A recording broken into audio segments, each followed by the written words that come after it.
Let me triple check how many D's are in it. 1, 2, 3, 4. There's 4 D's. Oh, it's called a D7 a lot. Yeah. They count every D, right? And DDD 1, 2. But even then, that'd be D8, yeah. Wouldn't it be? That'd be. Why do people call it D7? Yeah, it's 8. That's 8 Ds. Because they can't count. Dead Demons. That's 3. D is 4, and then whatever. Okay. It's 8. It's fine. We're fine. Okay. We should keep this as the cold open. No, that's good. Yeah.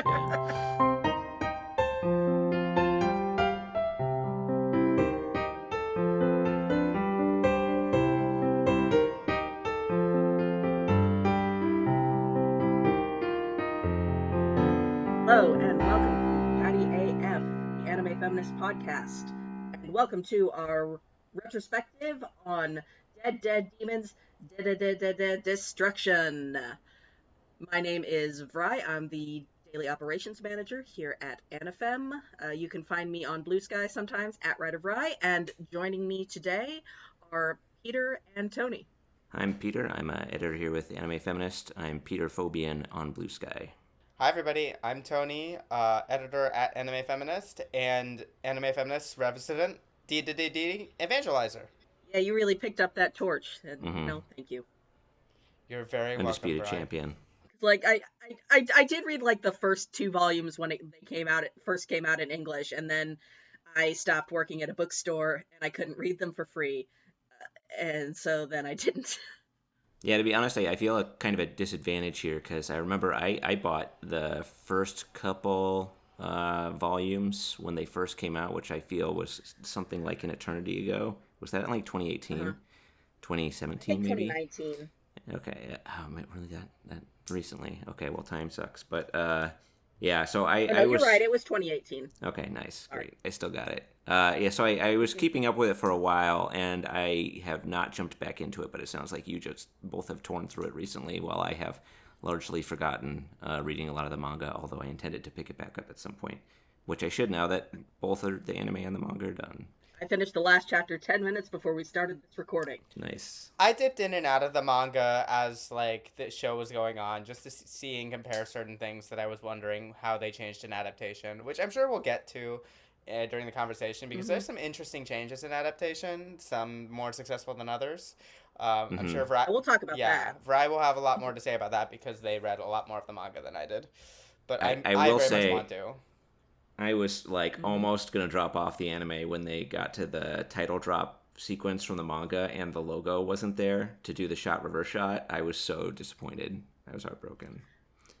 That's one of my favorite panels. That is a really, really good... There is a little bit of composition loss with sound effects and titles specifically, I feel like. Yeah, we'll talk about that. As a heads up to folks at home, as you perhaps have guessed from the tenor of this conversation, this is a retrospective. It's going to be a full spoiler discussion for both the anime and the manga. So we highly encourage you, if this is a series that interests you, to watch it prior to listening to what we've got going on here. I think our general suggested viewing order would be do not start with episode 0. Watch episodes 1 through 16, and then 0 and 17 are watched as a pair. Yep. Makes sense. Personally, I think 1 to 16 is sort of the best experience of the story, and 0 and 17 are interesting errata because of some of the necessary choices of adaptation. But like they're not useless. I just think that the 1 through 16 are plenty strong on their own. As far as content warnings going into it, God, there is so much. There's a lot of body horror, a lot of images of mass death, a lot of talk of war crimes, the military industrial complex, bullying, suicide. Don't forget grooming. Oh yeah, grooming, teacher-student relationship. What else? A lot of gore. It's a pretty heavy show. Like, it's honestly impressive that with all of that, it remains, for the most part, not only an enjoyable watch, but also one that has a lightness to it, for a large part of its run, that I was not expecting based upon the reputation of Inio Asano. Yeah, I really liked Dead Demon. I liked Solanine. I get why people like Pun Pun. I think that it indulges a little bit too much in sort of the bad things happening to cute things as a way to really hammer a point home, which I'm sure we'll talk about with this. But yeah, so Asano's interesting. Yeah. It's almost the opposite, where it's like horrible things are happening, but he managed to keep it light, and it like runs like one of those series that just has really good dialogue that keeps you engaged. I wouldn't even say light. Like the tagline for the manga that Viz uses is it's just an everyday apocalypse. Oh, And I that's feel cool. like I really like that, right? As a way to capture the sort of mixed slice of life and sci-fi post-apocalyptic feel. It's very character focused and willing and very focused on taking those breathers and investing us in the stakes of this world before it gets into the heavier stuff.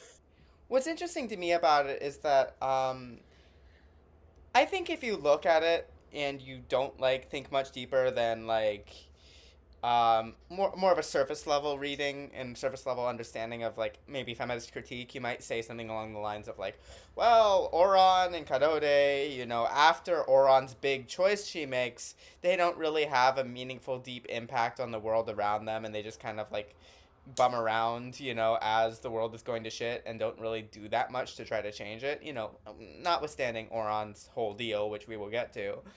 But I think that that kind of misses the entire point of the series, because this is a series about what is like for everyday people to go through something horrific, right? Um, Hmm.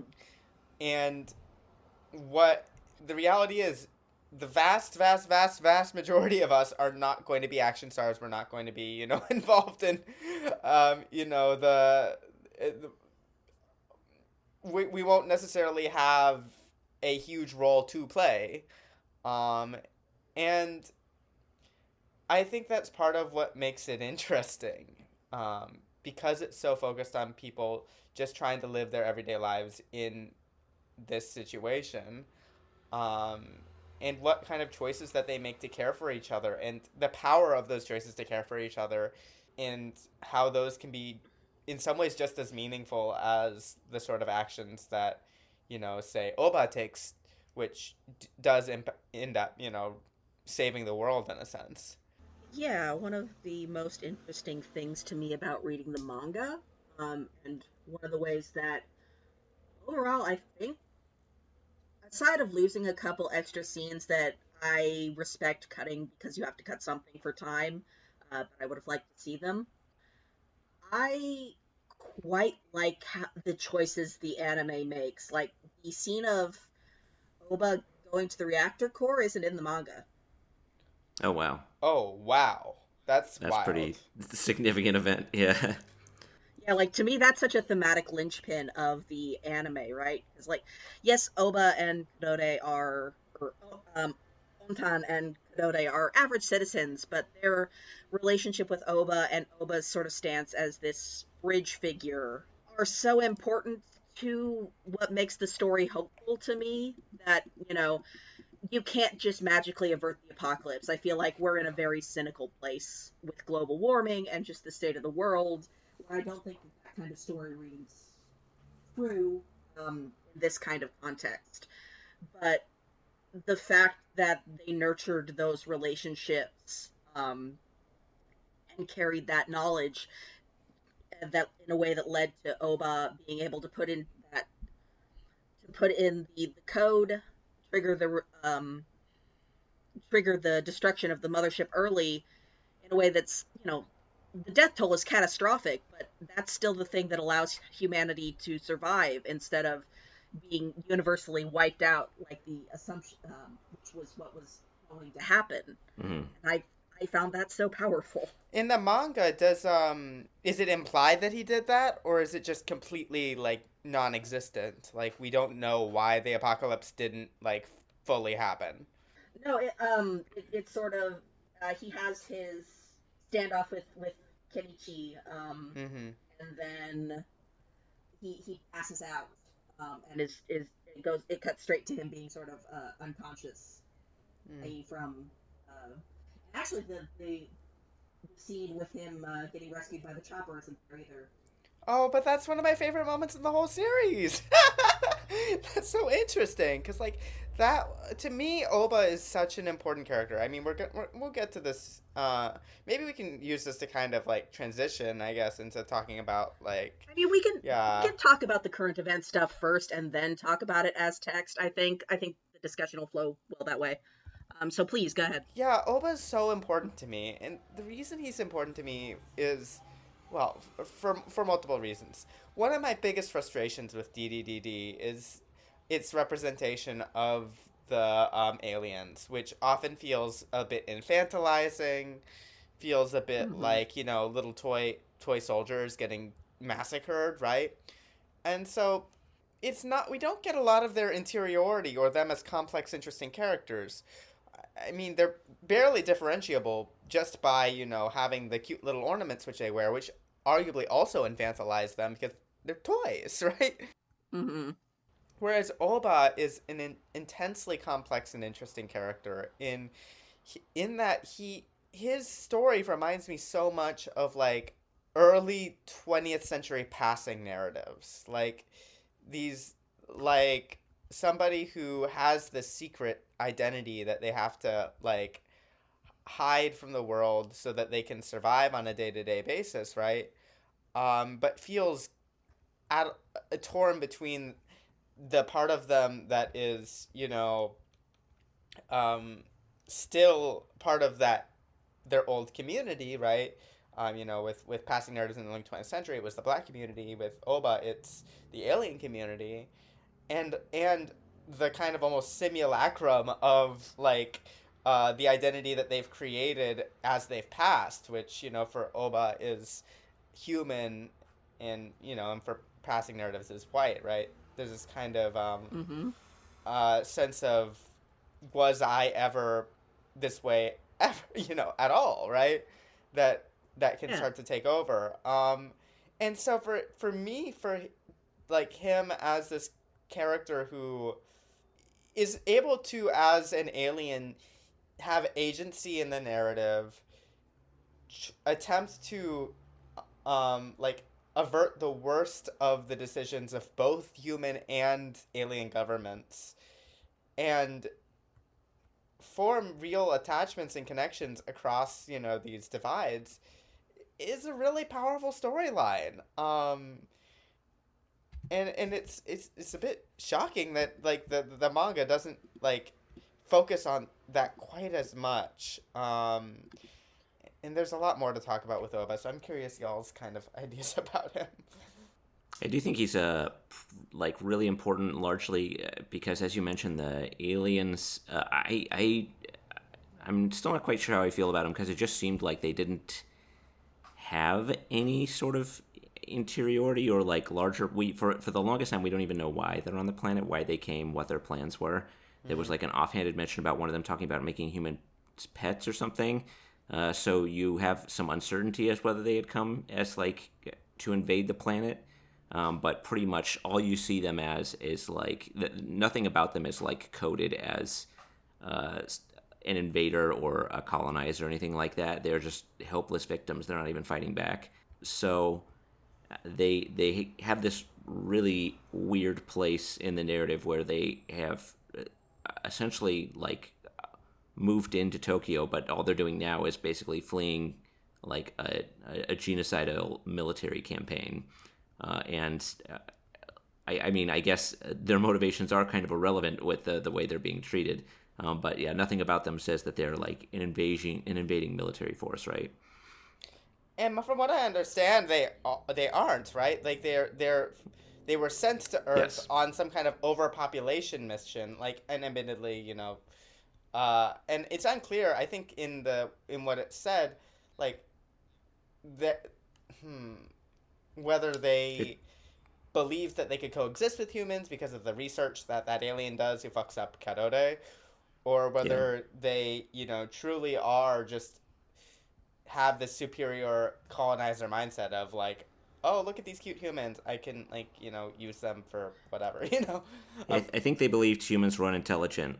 Yeah, we see aliens on the ship, like maybe this is in the manga and I'm mixing up my brain, but like a parent telling a child that humans are basically like cute and not very smart, so they'll be used for labor. Yeah.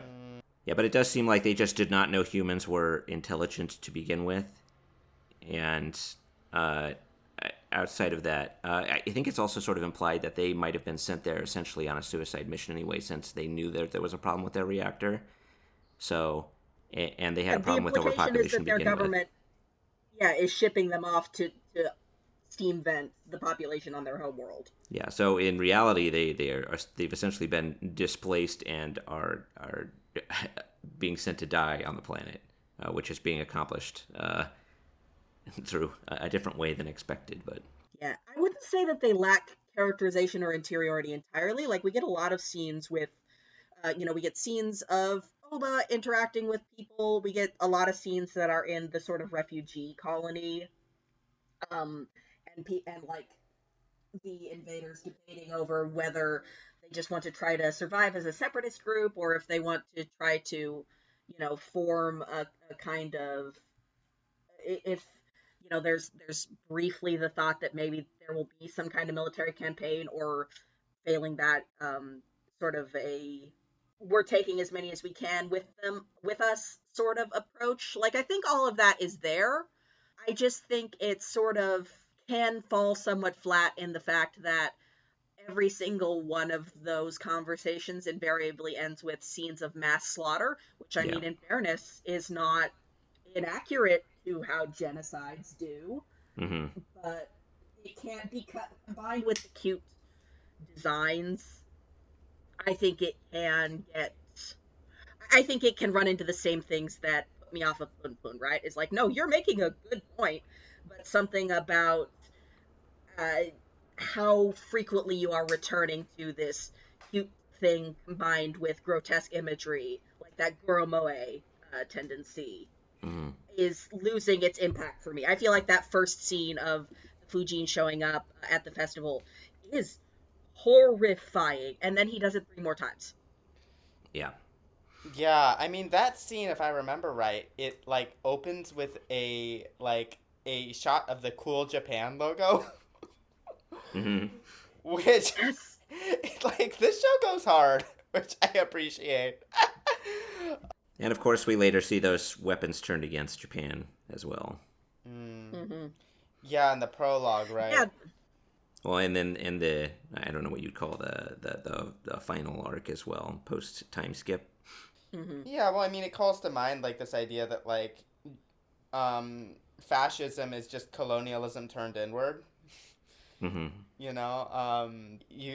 You run out of like people to genocide and to like colonize, and you're like, well, I guess we gotta like find people within, to, to destroy. Um, Mm-hmm.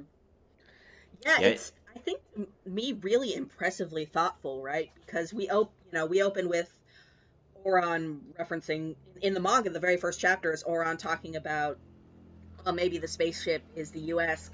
Is a U.S. invasion, and talking about the military-industrial complex, and the yeah. specter of Okinawa hangs over things. But I think the manga isn't content to sort of make these allusions to Japan as a victim of colonialization. It Mm, also, indirectly, which might be mandated by law, even the Hitalia comic got censored back in the day for making some references to Japanese war crimes. So he might have had to be a little bit more sleight of hand about it. But, like, there's definitely implications of this manga as it goes along, and Japan has this sort of bargaining chip of powers within the government and the military who want to use this as an opportunity to turn that against their own citizens, against other mm. nations, and, like, the specter of Korea loometh. Yeah, Yeah. I really loved that part of the manga where it's just like Japan cuts out the U.S. military entirely, of course, which turns out to be a mistake, as they I wouldn't say they're attacked. The U.S. Just immediately starts infiltrating their government. There's like some stuff. The manga has like this ongoing background thing about how, because the world is incumbent upon Geekle, which I think is the Google analog, Yep. like tech systems, because they've all been used as the backbone for a lot of this military stuff, that there's all these back doors that Americans can use and have been using to try and get their fingers back in. And actually, one of the more interesting things about the time skip in the manga is that because the manga has more time to do more of these not pastiche, but like these little mini stories with just average characters and other political forces. There's some stuff in the epilogue about how Americans have decided, well, first of all, they put the Trump XP in a garbage compactor. It's very good. But yeah, America decides after the event that actually we're gonna go to Japan and we're going to we're going to figure out how to get into the shifting space, and we are going to colonize the alien homeworld. Oh wow! So now we're the invaders. We got to bring democracy to the aliens. The Gifu forced labor camp that the girls reference is apparently an American-run military colonization. And of course, the Google stand-in is in collusion with the U.S. military as well. Yeah, which I think is a really important point, because I think that the show, and I've said this many times, but it has a very granular understanding of the military-industrial complex that I think is really sophisticated. I mean, right now, Google AI is being used to kind of determine which sites are going to be bombed in Gaza. The confluence of technology, AI, and, mass murder is only getting more present and, clear. And I think this manga has so much to say about that. Even in just depicting it, like, very matter-of-factly, that I think that it punctures a lot of narratives about futurism that sci-fi is often incumbent on. In general, I think this anime is really, really relevant nowadays, because there's so many different analogs within it to real world situations. I mean, SHIP, it's interesting that it is, I mean, it even the acronym is like 2 letters away from SJP, Students for Justice in Palestine, which I don't know if that was intentional, because I don't know when Students in Justice in Palestine was created, but it's interesting. I have complicated feelings about the way that SHIP is treated in the manga, because on one hand, SHIP is like it depicts a lot of what I often feel when I encounter student organizing, or when I've been involved in student organizing, which is a lot of like, well, we definitely did a lot of protesting, but have we succeeded in getting like our demands met? Sometimes, I guess, but there is this deep sense of futility, I think, to a lot of the student organizing that happens in it, and which I think captures a lot of the feeling you can feel when you're a student organizer. Yeah, that I wasn't quite sure where he was trying to fall with that, Asano. Like, because when they were first introduced, and as you start to learn more, and it turns out that they're gearing up for a political assassination, it kind of came across as a sort of Kingian to me, like how Randall Flagg is introduced in The Stand, where he's just got like pamphlets for radicalization on the left and right, and there's like no difference. If you're radical, it doesn't matter which side you're on, you're just as evil. I'm not quite sure. It just seemed like it couldn't end up anywhere, because the plot was bigger than anything that they could possibly influence. But even the assassination at the end was kind of personally motivated by the ship leader, wasn't it? So which was so fucked, Yeah. I don't know that.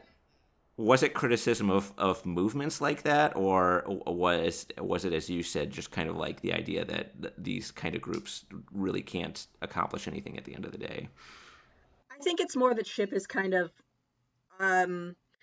SHIP is the manga looking at looking backwards towards the Japanese protest movements of the 1960s, and then specifically, I think SHIP evolves into the Japanese Red Army, right, which was a militant arm of leftism that was eventually branded officially a terrorist organization. There was some really big articles, actually, a few years ago about how one of um, the most prominent leaders, she was released from prison. So I think that's a pretty direct lineage of what's going on with that. And at the same time, like, yes, arguably, like, what they're doing is futile, but so is everything else. True. Right. I think that and I think actually the manga has a lot more respect for them, and especially for, oh god, what is her name? Futaba. Who knows? Futaba, yeah. And for Futaba, and like her desire to do things than it does for, like, I think there is, even if there's cynicism towards it, I think there's a lot more respect for boots on the ground attempts to do something than for online activism. Oh, yeah. Like the scene in the Black Mist Zone where the reporter and the woman she's interviewing both get crushed, and they're like, we'll post online, we'll do something about it. There's you don't see it, but it's confirmed in the manga that the reporter dies, and of course the woman who counts herself as a survivor gets picked up by the bad guys, and it's yeah the by Kenichi's group. By Boka-kun's group, yes. Mm-hmm. Yeah, and like there's I think what really sells that little aside for me is an additional page in the manga where we see like the tweet that they sent out asking for help, and there's like a reply to it that says, "Oh no, this is terrible. Someone is doing something, right?" Yeah. Like, Jesus Christ, yeah, that about sums it up. Yeah, and I think the thing is, right, like, even if you're capturing kind of the sense of pain and futility that can often come with organizing and often lead to burnout, which is kind of what happens to the activists, right? It's not so much about, I don't think it's so much about necessarily actually the reality of futility, which is debatable, so much as the feeling of futility and burnout, if that makes sense, which are two very different things. And I think that Asano is coming from, as you said, a place of really deep respect for these, for most of the organizers, except for the personally motivated one. I do find that a little bit like, oh, of course this woman was motivated by being jilted by a man, like, jerk off motions. Yeah. That's a little. I let it slide because there are so many other well-developed female characters in this work, but that's a trope I hate. Yeah. Yep. Yeah, especially when she was talking about purging Futaba later. It really kind of, and that ended, well, everything ended pretty abruptly after that. So. Well, we can take comfort in the fact she's probably dead. No, yeah, it's almost certainly. Mm-hmm. This series is juggling a lot. We haven't really talked about how the stuff it's doing with Kenichi as sort of this avatar of like malaise and untreated mental health, and angry young men who feel like they don't get what they haven't gotten what they deserve in life, and that sort of slide into right-wing reactionaries, which I'll see if I can find a really good article about like right-wing online spaces in Japan that came out a couple years ago. But yeah, like, definitely that's a thing going on there. Mm-hmm. Well, then the other side of the, I don't know if that'd be like a triangle, the other intersection of the triangle would be Hiroshi, right? And he was kind of a hard character for me to pin down early on when I was reading the manga too, because like, I don't know, he just seems to be kind of like, he kind of comes across initially as kind of a black-pilled online guy. It's interesting. I'm waiting for him to talk about Clown World.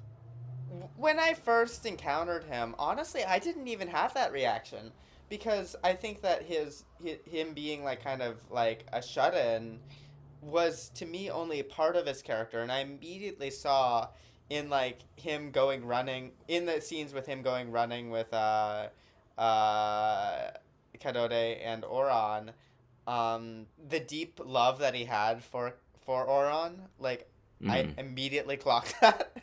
And like the the care that he has for both of them. And to me, he's interesting because he, even as he has lost a lot of hope in institutions and in collective change, I think that he represents this feeling that even as the collective, one has lost hope in collective change, one can still have hope in these individual relationships, which I don't think is necessarily the ideology that the manga is trying to, promote by any stretch of the imagination.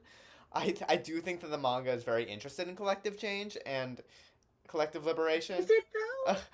Hmm. At the end, it always comes down to like individuals who have marked another individual Hmm. that make the largest change. I don't think it has much faith in collectivism as anything but an inevitably corrupting force should they acquire any degree of power. Interesting. Can you say more about that? I mean, like, ship becomes a violent group, Mm-hmm. because peaceful protest does nothing. All of the governments are extremely corrupt.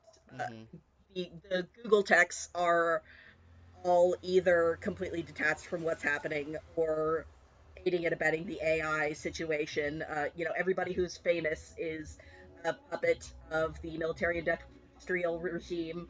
The Sony analog becomes a tool to further militarism because capitalism say that's where the money is. Mm. And meanwhile, all of the positive relationships are come down to Hiroshi telling Ontan, you can't save everyone, Mm. you can protect one person. Dode's main problem in her alternate timeline is her belief that she can, the manga always, or the series continually talks about this sense of justice as a poisonous one, and this idea of Mm-hmm. sort of casting a universally applied prescription of what is the right thing to do is a poisonous idea. Like, Yeah, yeah. I'm gonna connect it to a couple different series that I think might clarify kind of the ideologies of that DDDD is playing with. I think that there's two of them. The first is The Last of Us. Because I think The Last of Us and DDDD are actually playing in somewhat of a similar space. Everyday life in the realm of apocalypse. When everything is falling apart around you, when institutions are failing, when the government is falling apart, you can choose one person who you can protect and care for, and fuck everybody else. I mean, and I think that The Last of Us is really underlines that with some of the final episodes, but like the overall strand of The Last of Us is if you have a trolley problem, right? And you're gonna like decide between the death of your beloved person and the rest of humanity, you should always choose to save your beloved person and fuck the rest of humanity, right? Um, and that the only love to be found is between one person and the person that they're caring for and protecting, which is in this sense a very masculinist like kind of ideology. It reminds me a lot of what I've read about Clarence Thomas's ideologies, where he doesn't believe anymore in collective liberation for Black people. He just believes that male patriarchs in the family using a gun and using capitalism should protect their one tiny little family and fuck everybody else. And I think that DDDD, I don't think it's going quite that far. I really don't. well, I respect the Demon a lot more than Last of Us because Last of Us is firmly a world set in, we have this world and this is the one we've got and we know that, and even knowing that, fuck y'all, everyone I've ever met, everyone I will never meet, and all of their children because of my daughter. Whereas Dead Demon has explicitly set up this kind of spiritual parallel dimension element. It's, I don't know. It's got more flexibility to it in its ideology, and also the characters making the decision primarily is a child. She's a child, and also she doesn't. It's established that you lose all your memories when you shift from one reality to another. Like, you can make a guess at the decision, but really we're all stabbing in the dark. And the as not Isobeon points out, like, their species doesn't really use this technology because to them it's pointless to redo the past. Eventually everybody returns to like a unified consciousness. Yeah, and mm, mm, it's interesting. And okay, I'm gonna continue to connect it to a couple more texts. I hope that's okay. Uh-huh. Because one of them I think is one that I want to like bring back to Kohiramaki. Oh, I don't know how to say his name. Kohirui Maki. Uh, before we move on to Kenichi. kind of DDDD as a conversational text, which I guess this is a good transition into that. Kenichi, yeah, his arc reminds me so much of Naomi Klein's book Doppelganger, which is Mm-hmm. very interesting because what Naomi Klein argues is that the feelings and general like experiences that make somebody radicalized to the left and to the right are sometimes the same in terms of noticing the failure of institutions, noticing the world is kind of going to shit, noticing like that the media and all the forces that manufacture consent don't want you to really be like paying attention to it. And Dead the Demons is very clear about that, right? There's so many different moments where like there's media cover-ups, there's um like cover-ups of the genocide, manufacturing consent for the genocide, right? um Mm-hmm. Many different things, right? um but then that can lead to either a false consciousness where somebody with all those negative feelings, those feelings are then redirected onto the most vulnerable and being like, well, they're to blame, they're the scapegoat, fuck them, right? Which is what happens to Kenichi. Or you can like develop real consciousness and blame the actual failure of the institution and figure out the root causes of that failure. And I think Kenichi's a really interesting kind of example of that. um Yeah, he super is because like he is a sad character to begin with, but he's clearly struggling with this self-loathing and this depression, and like there's a lot going on we see from his vent account, but he doesn't really have any help yet. Not that this manga goes a whole lot into like Japan's mental health system, but there's little bits around the edges about it. And then he builds his entire identity of himself as the special, um, around a dead girl who dumped him for being shitty to her Right. last time they met. And I think the manga really goes out of its way to make him a really pathetic figure. Like he doesn't have the aesthetics of fascism going for him to be like, oh yeah, he's evil, but like, look how cool and suave he looks. No, he's got a shitty bowl cut. In the future, he wears an ugly ass helmet when he's in his crypto fascism era. And the second his actual life is in danger, he turns into like a blubbering mess about how unfair it is that this is happening to him. Mm. Mess, mess, Yeah, and they mess. kind of make it clear, like at the end, he doesn't really have any ideology. He's just like in a death cult. He literally wanted to just end everything. I think one of my favorite lines from him is that he just said, "I'm only going to believe the things that are convenient to me," or something like that, which basically just says, "Oh, so you don't believe anything. Like whatever feels best in the moment, you're going to do, and you're going to say that that was the right thing to do, or that's the proper belief to have." And that's literally what a lot of right wing people think because they're just waiting for Jesus to come down and murder all the heathens. It's a Yeah, really it's bizarre. trying to. It's really a bizarre ideology that we're confronted on a daily basis. Mm-hmm. Yeah, this is the part where I take a little moment to tell people to go listen to Knowledge Fight, which is an excellent podcast about like tracking, accounting for, and breaking down uh, Alex Jones and the sphere of right wing grifters and the lack of consistent ideology versus like a narrative of white victimhood and extremely warped far right, specifically version of Christianity is as fascinating as it is depressing. I was going to compare it to Crime and Punishment because I think that what Dostoevsky is doing in that book is very similar in terms of like this main character Raskolnikov. He murders. He comes up with the idea he's going to murder somebody who is um, kind of represents to him all the broken institutions of society, right? Like the capitalist problems in society. And then he realizes, like, wait, if I just did this and people did this to all the people who they, thought were responsible for these shitty institutions, that this would not lead to any actual real change, you know? Mm-hmm. And I think that Asano is making kind of a similar critique of, like, violent fantasies in of revolution. But so yeah. Anyways, which I think gets us to where you were going with it as a metatext. Yeah, because I mean, I think Dead Demon is a really deliberate metatext. It gets its little meta reference at the end, where the Green Glasses timeline, Kadode is talking about trying to get this sort of weird esoteric author to do a sci-fi series reinventing a classic beloved children's manga, but for adults.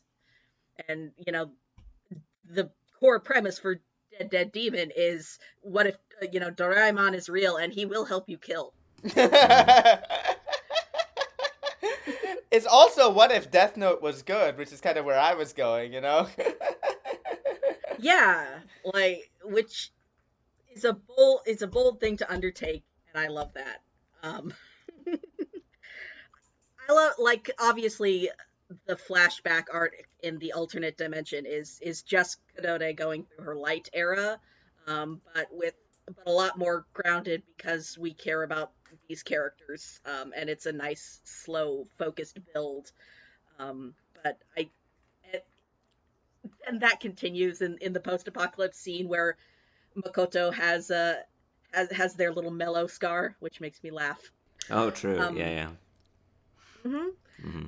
It's also coming out. It's worth noting that the manga starts running in 2014, ends in 2022. I think it has, as we watch the anime, a lot of connections to the genocide in Gaza, but as the manga starts up, it's really in conversation with a lot of post-US invasion of Iraq text. I on Blue Sky the other day, I was talking about how my partner and I were making up kind of glib taglines for Dead Demons, and one of them is, "What if Pluto respected women?" I like Pluto a lot. That's not a strong suit of its, but it ran from '03 to '09, and it's very much in the same vein of, it's taking Astro Boy and reinventing it as this sort of hard-boiled detective thriller in a way that's, also this globe-spanning ethical quandary about an othered, marginalized group. And yeah, there's a lot of connections between Dead Demon and Pluto. And then, you have Nier in 2010, which Yoko Taro, of course, has talked about being directly inspired by the invasion of Iraq, and that is a game pretty much entirely about the thoughtless othering of a faceless force, and doing a lot of then sort of meta character and layered timeline things with that. And of course, I don't think you can avoid talking about the fact that as this manga is running, Gen Urobuchi pretty much defines sci-fi in the 2010s with Psychopaths, I feel like. I think you could make a solid argument that it's the Ghost in the Shell of the 2010s. Unfortunately. Yeah. One of the things I really like about Dead Demon is that because it has that high school arc at the beginning, I feel like we get a lot of time really just centering our characters in their lives before, yeah, not before tragedy strikes, but like as there's this simmering undercurrent of dread before violence breaks out, to really establish who they are as people and why they would be drawn in the holes that they are. Whereas I think even at his best, I don't think one can deny that Urobuchi is prone to a sense of narrative fatalism, where a character becomes a kind of a sock puppet for the ideology they represent, and there is no breaking from that point. It's just sort of a clash of these firmly closed belief seasons and who's going to come out on top. Whereas I feel like Dead Demon is a very human story, that wherein uh, characters are sort of polarized to actions, right, that end up corresponding to this world and these ideologies that make up this world. Yeah, I mean, I've often joked about the interactions between, say, like, um, Oron and Kadore as being like, what if Homura and Madoka were written by people who actually knew what teenage girls sounded like? Um, just because I really do think that one thing I admire about DDDD is that for all of the complicated ideologies that it is depicting, it mostly depicts them through very show don't tell. It's like depicting the like I was saying earlier, the granular aspects of the system and showing how it operates from the inside, all the cogs and how they're turning. And it just kind of speaks for itself, like how broken it is, right? Rather than Yeah. rather than necessarily having a character say, well, this is bad because blah blah blah blah blah. And in fact, like there's a little bit of a satire of that, when Oron constantly makes like these absolutely ludicrous like statements about capitalism and I'm gonna kill all the capitalist pigs when I become the head of the revolution, right? It feels Iconic. iconic, yes. Yeah. We love her for that. Also, like, Mm. she has no idea what she's saying really, or even like, not to say she's stupid. She's a very smart character in her way, but like there is no context or weight to that kind of thing at her age and her position, where she's had a pretty sheltered, financially stable life, Yeah, it's just an aspiration. which I do support. I support her. Yeah, one thing especially the manga, much more so, I was really struck with how this is a very Watchmen-like text, which when I say I want to be careful to clarify that I don't mean Dead Demon is trying to be Japan's answer to Watchmen, because I don't think it is. That's stupid and pointless. I think in the subjects it's pursuing and the form that it takes, it ends up doing some very interesting similar things. Every volume of the manga is bookended by Isobeon comics, which are initially superficially relevant, and then later, as we find out, very directly financial or thematically tied to what's going on with our main characters, very much in the same way that the Black Freighter comics kind of work in Watchmen. The manga spends a lot more time doing sort of asides with just random people that we're not necessarily going to meet again, but they're sort of like a temperature taking on the state of the world as it evolves towards this moment of apocalyptic crisis. And, in Watchmen, that was about the Cold War and specifically Reaganomic America. In Dead Demon, it's more about 21st century U.S.-Japan relationships in specific. But like in the manga, there's this ongoing thread, right, with like a Google dev who's working on an indie game with his best friend, and it starts out that they're complaining because their game got flagged for censorship because it violates child porn restrictions in the US, so people aren't going to be willing to market that. And he's complaining about how this stuff is all over the place in Japan. But they're really good at this, and they love peace over there. And we continue to. It's very interesting. But then we get to the end of the series, and when the apocalypse hits, they're the ones who make the mechs. Oh. Mm. Like the mechs to like fight the Japanese government? Yeah, they become they end up being an independent third party force, and they're the ones who build the mechs that are fighting the Mega Fujin. And I think that like shows. I think that the series has an understanding that when we are in complicated situations, we often form complex ties of solidarity that are not as simple as like left or right, and Yeah. and I really appreciate that about this manga and about this show. Yeah, it's a very tapestry, like the scene with the documentarian in the contaminated zone. There's just a lot more small character building scene snapshots like that in the manga that it has time for, that I understand why you cut for the anime to focus it in on Oran and Kadode, because you have less time. But it's also why I think that the stuff with Kadode's dad, like coming back to him in the 11th hour, works a little better because we spent a lot of time just cutting away to other characters and like what's going on in the White House, what's going on. Honestly, I think that the character who gets sort of the shortest shrift and is still a major character in the anime is Tsumaru. Like, there's a lot more time establishing what's going on with her in the early chapters of the manga, I feel like. She's the one who's the PR person for the toy company Oh, and ends up yes. the Bioki. There's a lot more about her feeling like she is complicit in war crimes, unquestionably, but also just like the buildup of her feeling trapped into this situation. And boy, does it feels a lot more in the manga than the anime. Like she is that this is a coerced sexual relationship she has with the president, which is kind of interesting because actually, by and large, I think I've come away from the manga feeling like the anime has made mostly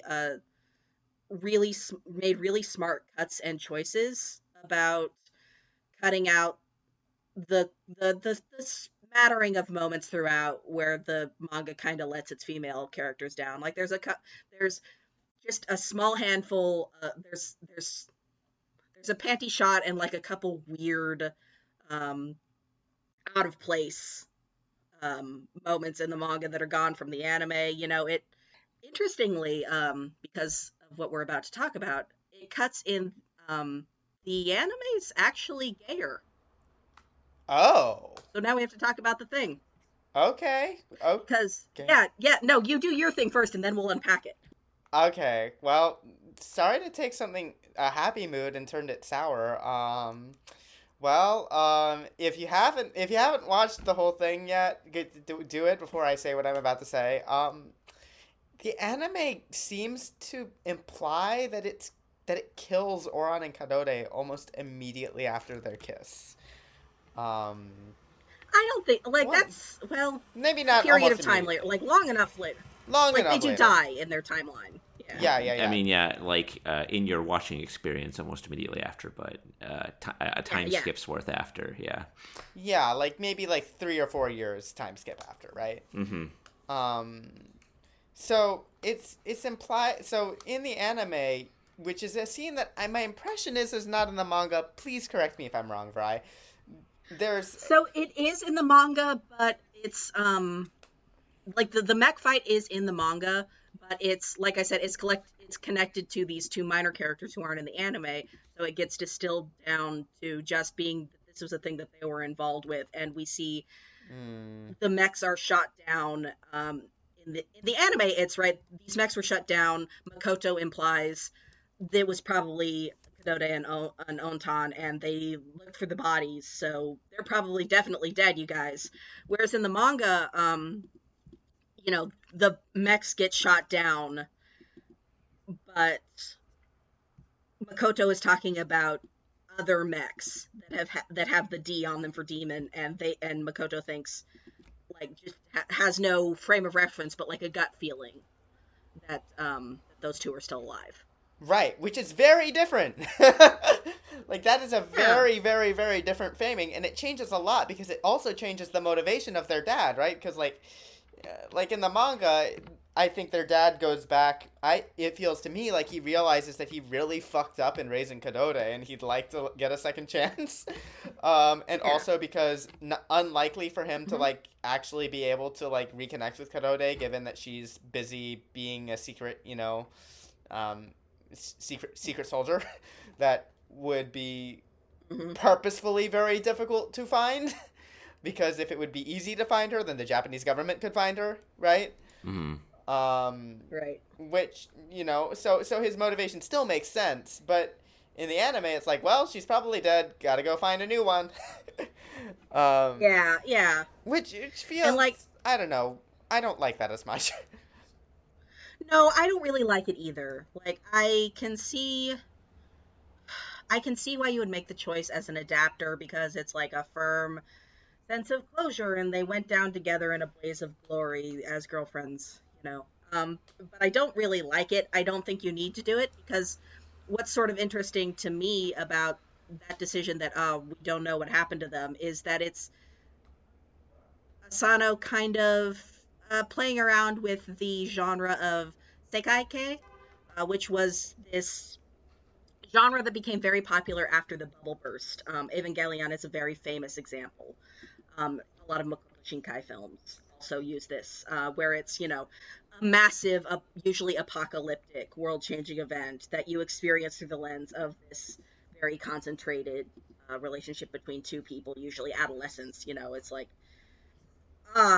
this intensely stormy moment in an individual's life, and then the apocalypse becomes a representational backdrop for that. And like, there's been interesting literary criticism of it in the decades since about it as sort of this, it's an undoubtedly escapist genre. Is that an okay or interesting thing? Is that a masturbatory, shirking of responsibility thing? There's a lot of interesting academic texts about it, but I think there's the choice to have their fate unknown in the manga is an interesting way to say we've lost track of our protagonists, but all these other people in this world still matter. The world has gone on. It also, and I think that works just as yeah. well.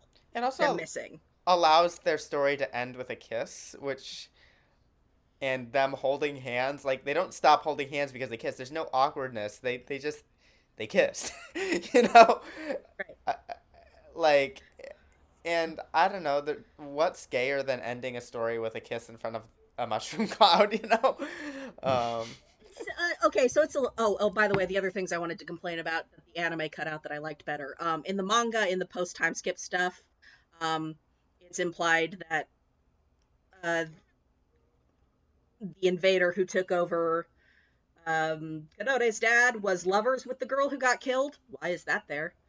And also, the younger sister doesn't do a bravery to help him escape, or to try to help him escape from Kenichi's soldiers. She just gets shot. Like, that's not as interesting. But yeah, I actually do find the manga or the anime a little bit more invested in the romantic side of Kadore and Ontan's relationship, just because of a couple little tweaks it makes. Like, the kiss is still in the manga, but the shot on their hands isn't. Like, that shot of their hands entwining while they're watching the light isn't there. You just see them sort of standing side by side, and you can't see their hands. And then in the Green Glasses timeline, you've still got Crab sign, but there's also a little aside about them talking about like a guy Ontan is maybe interested in at work. Bullshit. Like, she's got that cute complicated relationship with Oda, which I think is quite nice, but Ontan is the most lesbian ass character I have ever seen. Like, oh my god, she is so peak. I'm in love with my very intense, perfect, wonderful best friend who's perfect, and I have to protect her, and these feelings are just pure and intense, and I get upset and jealous and histrionic about the dudes that aren't good enough for her, which, in fairness, this dude really does suck shit. Oh yeah, when it turned out she was dating a teacher in the final timeline, I let out a loud, unhappy noise. I do kind of, yeah, the finale's interesting, right? Because there's this implication of, well, is it actually a happy ending because the apocalypse is averted, but there's also still, we're still going with all of the regular human problems that we have, and all of our characters are choked by ennui and can't bring themselves to do anything or change their living situations. But also, as the anime ends, I kind of believe that Ontan is going to get around to actually confessing her feelings in a way that gets through to Kadore someday. Whereas in the manga, because there's not that reaffirmation of the moment with their hands, and because we go to, well, Kadore's dating this shitty teacher in the foreign timeline, and Ontan's maybe starting to get the hots for a guy at work, it's almost like the kiss is this spur of the moment thing that's like affectionate, but also, gosh, we're all dying. Kiss the nearest person to you. I don't know. I feel like the anime really sells it, even with the why did you feel like you had to really strongly imply that these gays are dead? Why did you bury them? Yeah, it's a frustrating thing, and it's like really complicated because I'm so happy that a series that is this gay got this competent of an adaptation. Like, Mm-hmm. I love just how gay it is and how it's not just gay, it also has explicit trans rep in a way that is Yes, we should talk about Makoto. in a I way love that him. is like undeniable and like an intrinsic part of the text in a way that can't be like just headcanoned away. Um, I could go on the internet right now and I will guarantee that there are people out there calling Makoto a fanboy. You might yeah, be Right now. underestimating denialists. I've seen comments to that effect actually. I have Not that to. they Yeah, are worthy of being listened to. Yeah. They all suck and fuck them. But Yeah. but yeah, it is an imperfect adaptation, but it is also wonderful. Like the visuals are so stunning. The music is gorgeous. The I love the OP and ED. The ending theme is basically a love song between Oran and Kadode, where they are singing about how much they love each other through the apocalypse. um, hmm and like also, if you only watch, yeah, you're saying please go ahead. Sorry. in No, one no, of no. some of the lines seem to maybe reference gay marriage, like saying that they love each other in sickness and health. I don't know what that means, how that's translated in Japanese, but that is definitely a wedding vow in English. Hmm. um, it's a gay show. And then like Makoto, yeah, talk about Makoto, please. Yeah, it's interesting because I feel like the Makoto hasn't figured out what with uh, what's going on with her gender stuff, but I support her nonetheless. You know, she's clearly still early in coming out. It's only been a couple of months, but also is clearly really really attached to her wig, which is such a feel. Like I don't know, it's just nice that she. It is interesting how she goes back and forth through spaces, right? Where when she goes over to hang out and they're playing video games together. Futaba refers to them as makes food and calls out to her and Ontan is like, "Hey, are you girls ready to eat?" Which is Mm. nice. And then later you have the moment where Makoto connects to Oba, and they sort of confide in each other. Which, by the way, I don't know if they're dating or they're besties, but I love them. They are so in Where love. I'm just saying. Like the love scene in the apocalypse. is the scene. Okay, it's a scene where Makoto like finds Oda and like starts crying on top of him in the manga, because I don't know about you, but like characters like glomping each other and crying as they like literally are on top of each other, that is a very romantic moment in most Japanese stories I've read. Their love is good. So that's two queers who aren't dead in the apocalypse. I There we guess. go. Mm. Yeah, but they have that moment where Makoto is willing to make the overture to Oba of we're both guys, you can be honest with me. So I do think on the one hand, I think you can read that as oh well, it's acquiescing to, in fairness, a sort of a different way that trans folks, the trans community in Japan has a different relation to the assigned at birth idea, of physical body versus emotional body, right? But just from a character beat, I think it's interesting is Makoto has made a place of feeling comfortable, transitioning spaces and transitioning self in this fluidity. That's really nice. Well, and I'll also say that that's accurate to a lot of the experiences of like some trans femmes. Like I mean, like even in my own experience, right? Like I find that when I'm around other like girls, I feel very much like I want to be one of the girls, right? I don't want to feel like a guy in the space. I want to feel like one of them, right?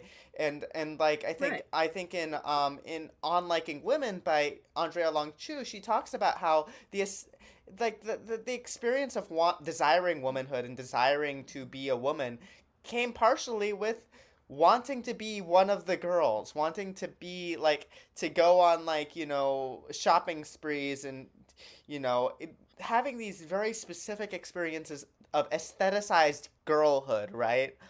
That Mhm. were shut off from her in a male I like identity, right? And that oftentimes it's as much of a measure of one's affective relation to a gender is about your relation to other people as much as it is about just something you feel deep inside. Like one of Mhm. Andrea Longchu's like most important arguments, and one of her most controversial, is that you cannot separate gender from like sexual desire from homosocial desire, right? um and Mhm. I think that there's an element of that that's explored in Makoto's non-binary identity, right? Mhm. Yeah, I don't know. Uh, Yeah. Yeah. Yeah. No, I think it is very sweet that after that connection is like also what gives Makoto the confidence to feel like safe going swimming without her wig. Like yeah, her her identity won't be invalidated by these people not seeing her performing girl mode. and they love her so much, and they tell her when she Mhm. goes back to her hometown just to be herself, which like you know. Girl, I love you, but don't come out yet. So Yeah, it's like such obvious. It's like such like teenager to teenager advice that's well-meaning but probably not the greatest. I'm sure it'll work out uh, okay. yeah. Yeah, it's late in the conversation, but I also want to say, like, by the way, I watched this all dubbed. It has the first two episodes are a little rough, but it's a really, really good dub. It's like it gave me feelings, and that just made me think of it because Makoto's voice actor is very cute. It's like a cast almost entirely of unknowns or people who don't usually work in anime, which I think always adds a really interesting texture to the vocal performance. Oh wow, that's so interesting. I Yeah, like Kadore's or Ontan's voice actor normally does like Western cartoons. Like her big, if you look at her resume, she's mostly like a My Little Pony voice actress. hilarious. And she's really good. Like she's doing sort of a nasal, like Peridot-ish voice, but it really works. Oh.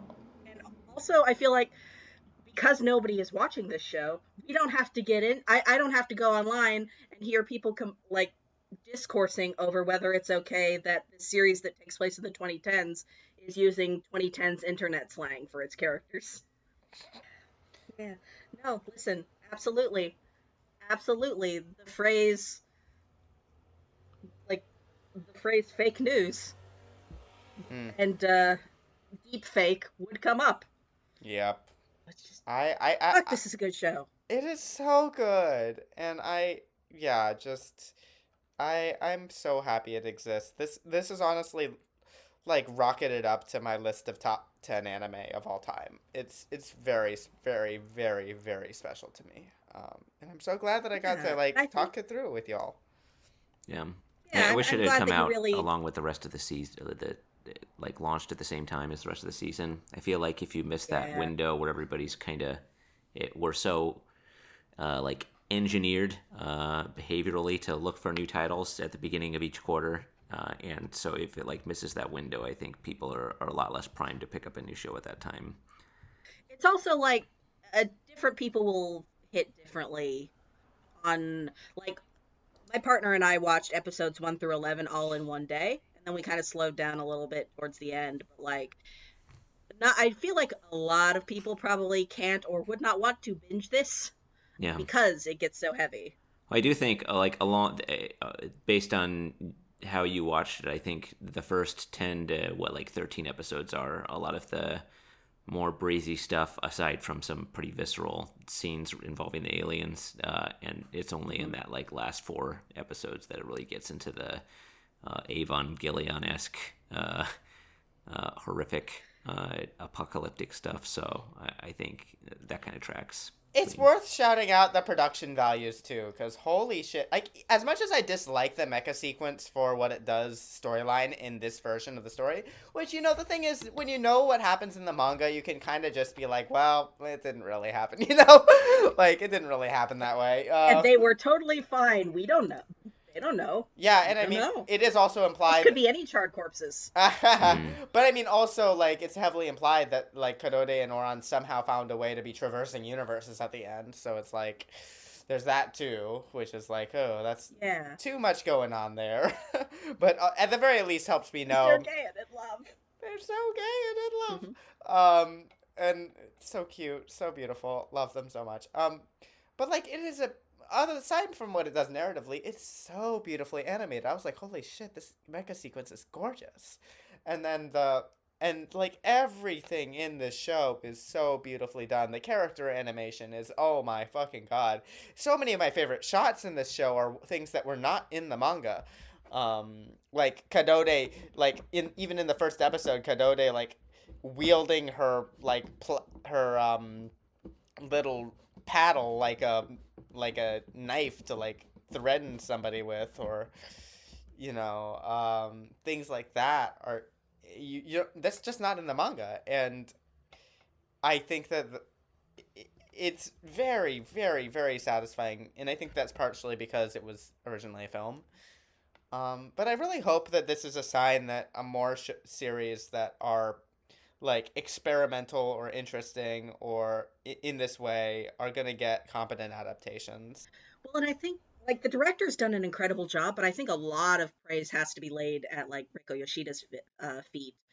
Because, like, she's taken a source material that she had to cut down so much, and you know, fit to films. Like, I think it's, in some ways, the choice to move up a big chunk of the flashback scene to much earlier in the series is one that's a little bit thematically, because, like, the manga is so carefully paced that actually I had a great conversation with my partner, who is, you know, not only beautiful and funny, but also an incredible scholar, where I was like, oh, apparently all the flashback stuff is a lot later in the manga. And she was immediately like, oh, so it goes here, and was exactly correct, because the plotting so thoroughly funnels you to the buildup of, this is the moment where everything sort of collapses to its core point, and this is the point where we would have the intimacy to find this out. And, like, all of the flashback stuff happens during the sequence where Makoto and Oba are using the device. But I see why it is where it is, because of the necessities of the construction of the film. Like, when you think of it as, oh, this had to be 2 films, and now we've put this section into this first film, you're still getting the emotional draw of an arc for these characters, and you've instead made the hook, okay, but what happened to Kadode? You know, was Oran able to bring her back from the dead? How did we get to where we are?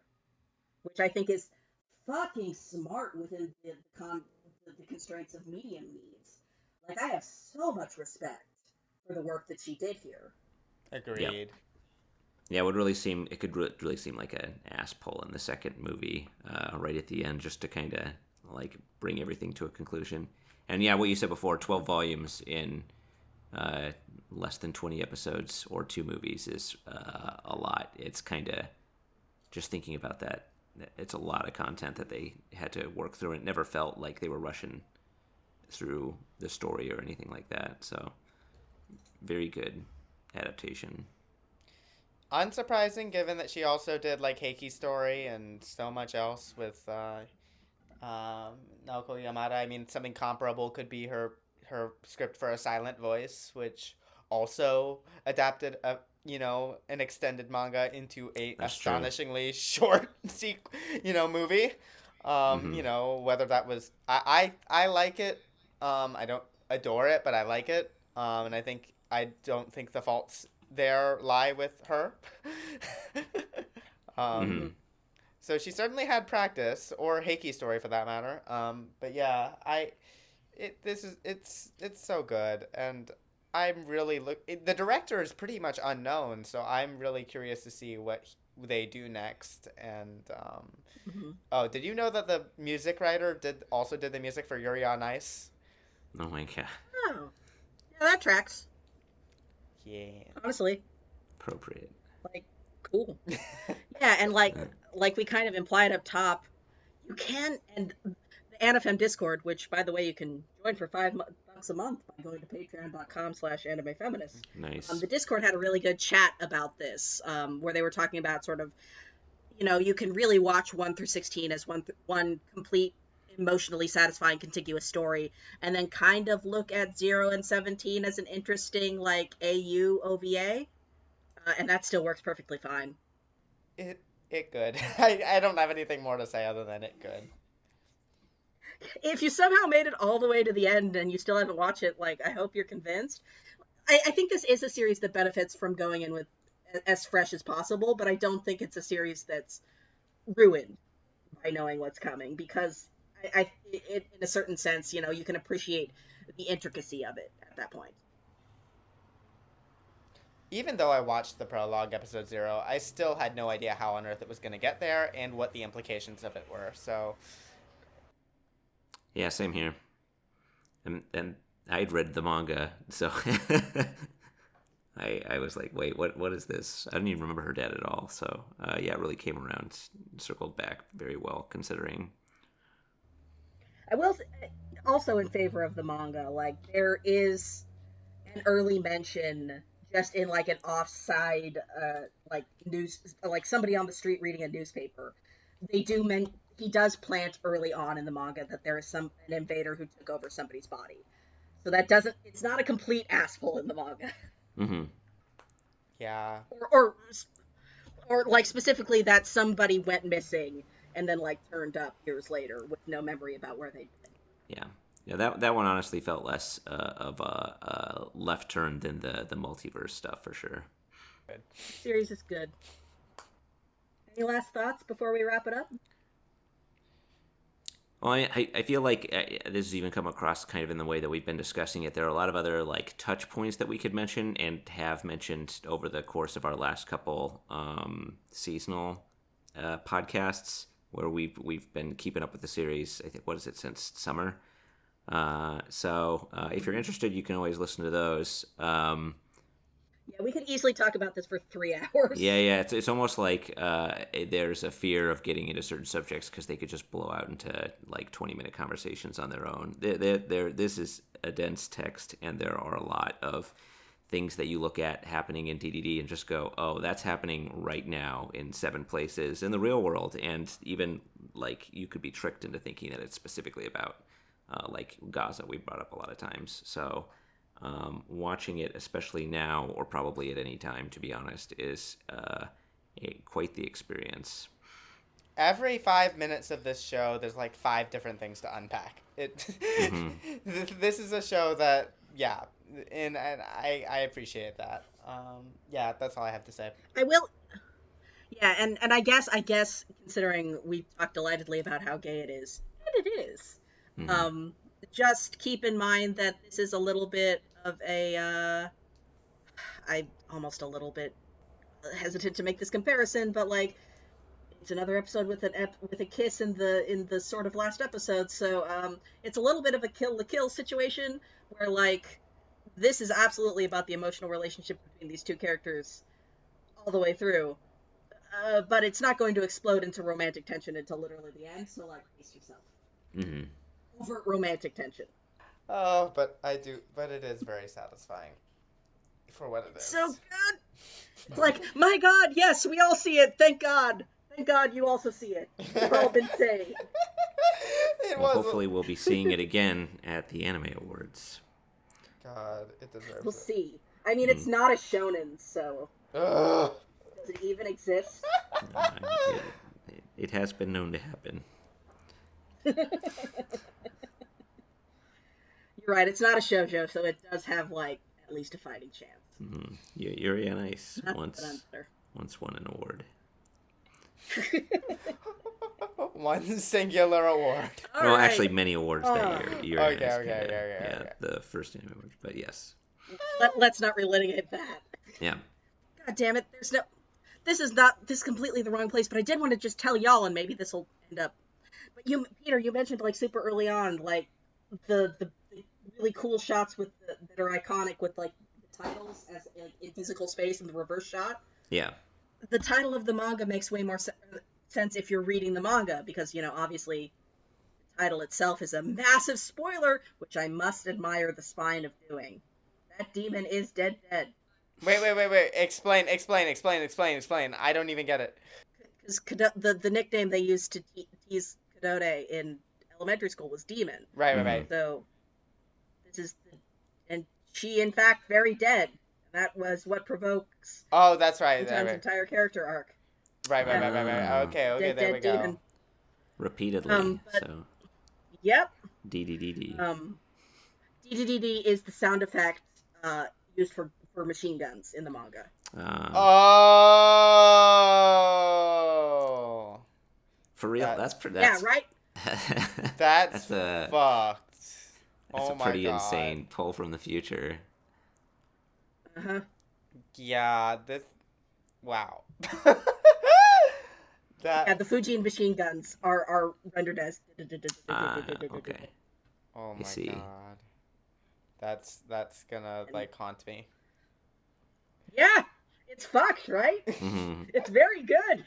By good, I mean horrible. Mm-hmm. Shout out to Anyways, okay, yeah. Let us ponder that the one. The manga's all on the Viz app. Yeah. By the way, if you have that subscription, you can just read all of the manga on the Viz app. Definitely will. Mm-hmm. And yes, thank you so much for joining us for this meandering discussion. AniFam folks at home, we hope that you enjoyed it. If you liked what you heard, you can find more from the team by going to animefeminist.com, where we have podcasts and articles for your perusal. If you really like what you heard, consider tossing us a little bit of money. Patreon.com/animefeminist is how we pay our recurring bills, and ko-fi.com/animefeminist is where we save up for projects. Currently, we were able to raise our pay rate for contributors in 2024 to $75 an article.